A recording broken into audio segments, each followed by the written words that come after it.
91.2 FM hello Banaras से मैं हूं आपकी अपनी आरजे अमीशा और ये है आपका सेहत सही लाभकारी कार्यक्रम।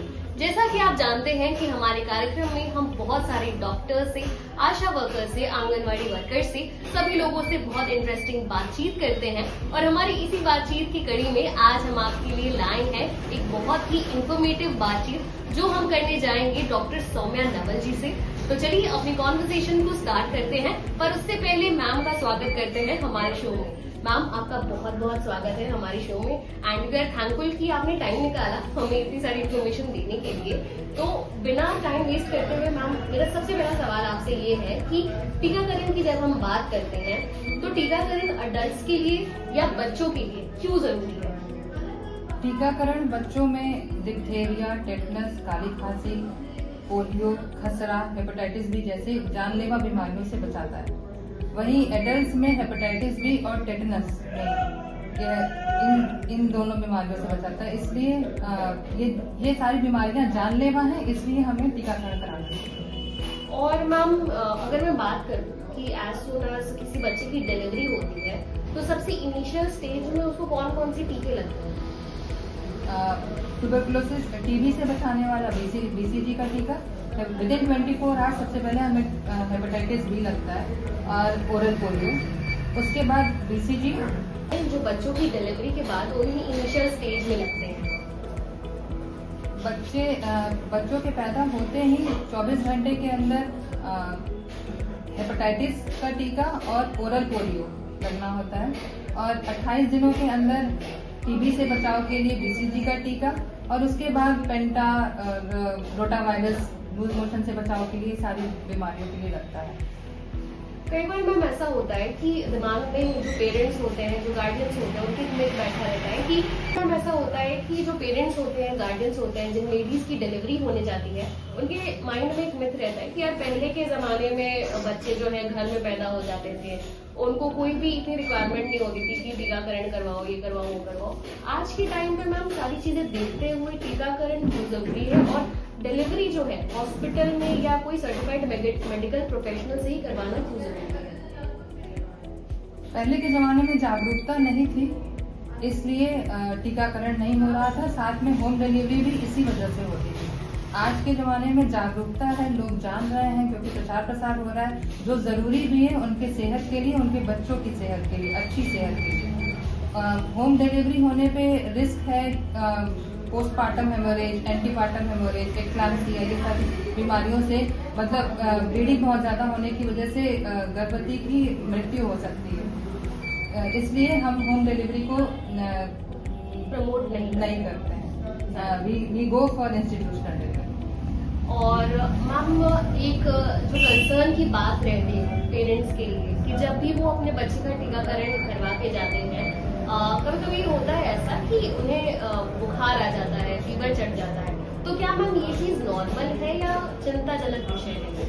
टीकाकरण में जो टीके लगते हैं उनमें वीकेंड एंटीजेंस होते हैं, एंटीजेंस को डाला जाता है। तो जब हम एंटीजेंस बॉडी में इंट्रोड्यूस करते हैं थ्रू इंजेक्शन या फिर ओरली, हमारे बॉडी में एंटीबॉडीज जनरेट होती है due to which there is some inflammation in the blood which causes fever. तो फीवर इज नॉर्मल, बस इतना हमें ध्यान देना होता है कि हर 6 घंटे पे फीवर आने पे मतलब मिनिमम हम 6 घंटे पे बच्चे को फीवर की दवा पिला दें। और मैम कोविड के बाद से जो ये वैक्सीनेशन का टर्म है ये बहुत पॉपुलर हो गया कि गॉट जैब्ड या वैक्सीन मैंने लगवा ली, और अभी हम इम्यूनाइजेशन की बात कर रहे हैं तो बहुत सारे लोगों के दिमाग में ये भी चीज होता है कि वैक्सीनाइजेशन और इम्यूनाइजेशन क्या अलग अलग चीजें हैं? वैक्सीनेशन और immunization it is one and the same thing, एक ही सिक्के के दो पहलू हैं दोनों। और मैम बात करें कुछ इम्पोर्टेंट टीकों की जो अगर ग्रोइंग स्टेज पे लगते हैं तो वो क्या है? इनिशियल की हमने बात कर ली, अब बच्चा ओरल पोलियो, उसके बाद से फिर ट्यूबरकुलोसिस से बचाव करने वाला बीसीजी, ओरल पोलियो और पेंटा देते हैं, पीसीवी देते हैं, रोटावायरस देते हैं, तुरंत बाद हेपेटाइटिस बी और पोलियो के टीके लगते हैं। और उसके बाद ट्यूबरकुलोसिस से बचाने वाले बीसीजी का टीका और हेपेटाइटिस का टीका और पोलियो का टीका। उसके बाद पेंटा 1, पीसीवी और आईपीवी 1 महीने बाद OPV 2, पेंटा 2 और रोटा 2। फिर 1 महीने बाद OPV 3 मतलब थर्ड डोज इन सारे के लगेंगे, साथ में PCV लगेगा। फिर 9 मंथ्स पे MR लगाते हैं, साथ में विटामिन।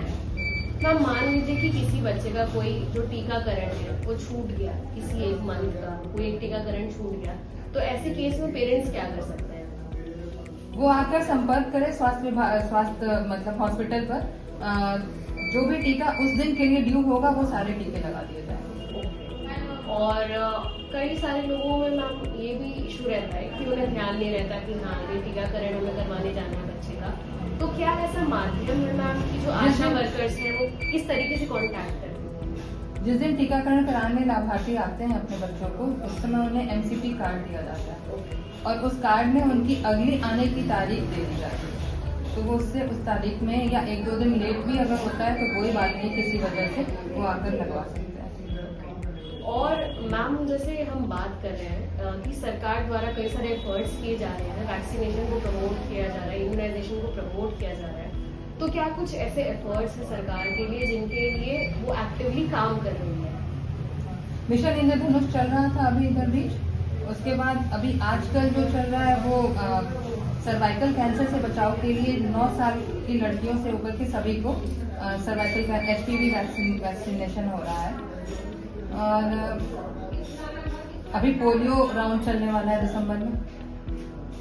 और मैम आपके हिसाब से आप जो हम ऑडियंस हमें सुन रही है, हमसे सीख रही है, हमसे इंफॉर्मेशन ले रही है, उनके लिए आपका एक क्या मैसेज होगा कि आप क्या उन्हें बताना चाहेंगे, किस हिसाब से आप उन्हें अवेयर करना चाहेंगे?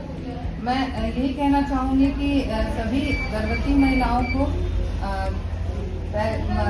गर्भवती होते ही जैसे ही उन्हें गर्भधारण का पता चले, उन्हें टीका टेटनस का पहला टीका और 1 महीने बाद दूसरा टीका ले लेना चाहिए। और आयरन कैल्शियम खाते रहें।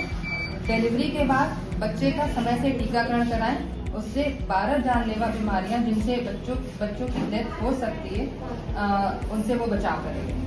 Thank you very much ma'am, बहुत बहुत अच्छा लगा आपसे बात करके और आई होप कि हमारी जो ऑडियंस है वो हमारे प्रोग्राम में आपको आगे भी सुने और आगे भी आपसे जानकारी लेने का हमें मौका मिले।